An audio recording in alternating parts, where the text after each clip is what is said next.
नमस्कार, आप देखना शुरू कर चुके हैं रेडियो सनेही का यूट्यूब चैनल। मैं नवीन सिंह परमार आपका स्वागत करता हूं। मैं बता दूं कि हमारे इस नए सेगमेंट में कोरोना को लेकर के खेल कूद के दुनिया से जुड़ी अखिल भारतीय संगठन कीड़ा भारती के सहयोग से हम इस नए सेगमेंट को लेके आए हैं। कीड़ा भारती का सेवा प्रकल्प, कीड़ा भारती हेल्पलाइन सेवा और रेडियो सनेही की इस प्रस्तुति हम मिलकर संग जीतेंगे कोरोना से जंग।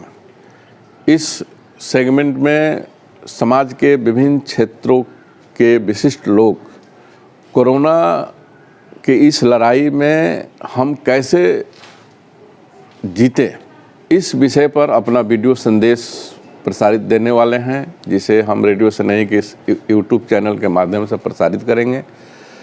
और बारी बारी से समाज के विभिन्न क्षेत्रों के लोगों का संदेश हमारे बीच में आएगा, जिसे हम प्रसारित करते रहेंगे। और समय समय पर बहुत सारे कोरोना से जुड़े हुए विषय को लेकर के विशेषज्ञों की राय, कभी कभी अलग अलग क्षेत्र कलाकारों की प्रस्तुति, इन सब सारे चीज़ों को लेकर के इस सेगमेंट को बनाया गया है। और मुझे आशा है कि आपको ये कार्यक्रम पसंद आएगा।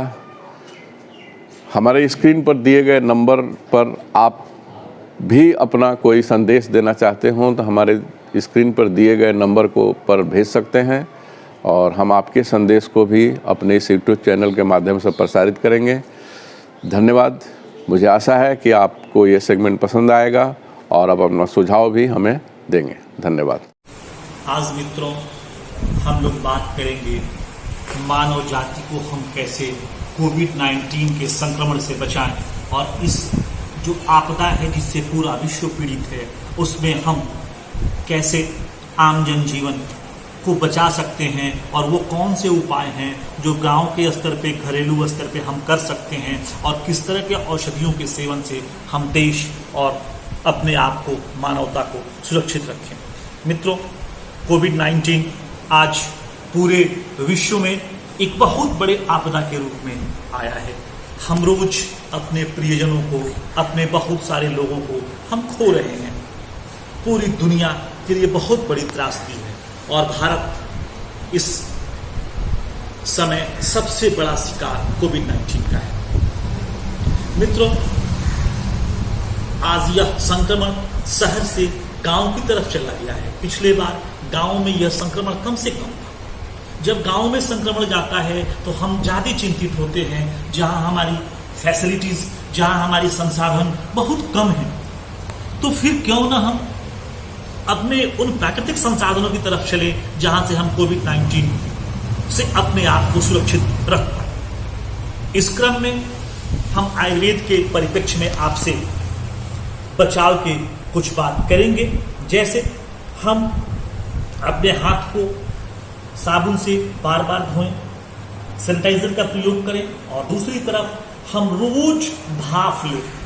भाप लेने से होता क्या है कि हमारे नासा क्षेत्र में और गर्दन के अंदर जो भी वायरस कहीं से बच जाते हैं, कहीं से रुक जाते हैं, उनका हम भाप के द्वारा उनको समाप्त कर देते हैं। क्योंकि जैसे ही भाप पड़ता है तो उस वायरस के ऊपर जो एस्मेक प्रोटीन है वो टूट जाता है, उसका ऊपरी लेयर टूट जाता है। जब ऊपरी लेयर टूट जाता है तो वह वायरस संक्रमण की स्थिति में नहीं रह पाता है और न के बराबर रह जाता है। दूसरा, हमारे घर में सरसों का तेल काफी आराम से मिल जाता है, उपलब्ध है, जिसका प्रयोग हम नित्य प्रति परिवार के सभी लोगों को नासा छिद्रों में डालें। वह भी वायरस को बिल्कुल तोड़ता है। हम भोजन में, अपने किचन में उपयोग होने वाले अदरक, लहसुन, सूंठी, काली मिर्च का प्रयोग किसी न किसी तौर पे करें।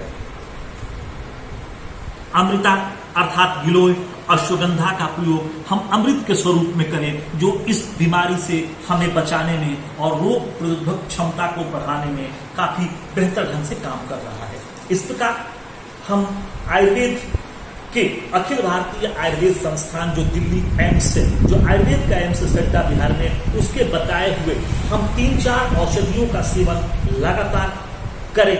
हम लोग देख रहे हैं कि कम से कम 100 से अधिक मरीजों पे हम लोगों ने उसका प्रयोग किया और उससे वह मरीज ठीक हैं और उन्हें न तो ऑक्सीजन लेवल गिरा और न उन्हें अस्पताल में जाने की आवश्यकता पड़ी। तो इस प्रकार आयुर्वेद के इन तमाम चीजों का प्रयोग करके हम अपने आप को सुरक्षित रख सकते हैं। सरकार के द्वारा बताए हुए जो प्रोटोकॉल है उसका भी हम पालन करें, सोशल डिस्टेंसिंग और मास्क का प्रयोग तो निश्चित तौर पे हम करें।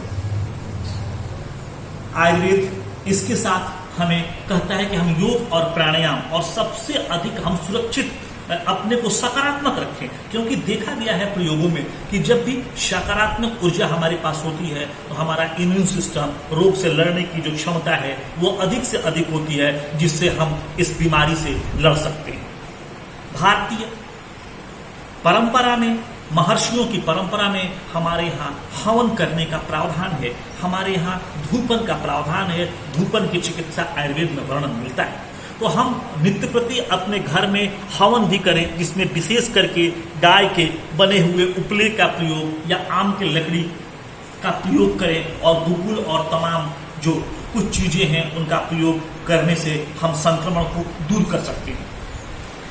फिर जो श्वसन तंत्र, हम देखते हैं कि इस बीमारी में सबसे ज्यादा हमारा फेफड़ा प्रभावित हो रहा है। श्वास लेने का जो सिस्टम है वो सबसे ज्यादा प्रभावित हो रहे हैं। तो हम कुछ ऐसे योग और प्राणायाम रोज करें जिससे श्वसन तंत्र हमारा विकसित हो, वो पूरा का पूरा ऑक्सीजन ले।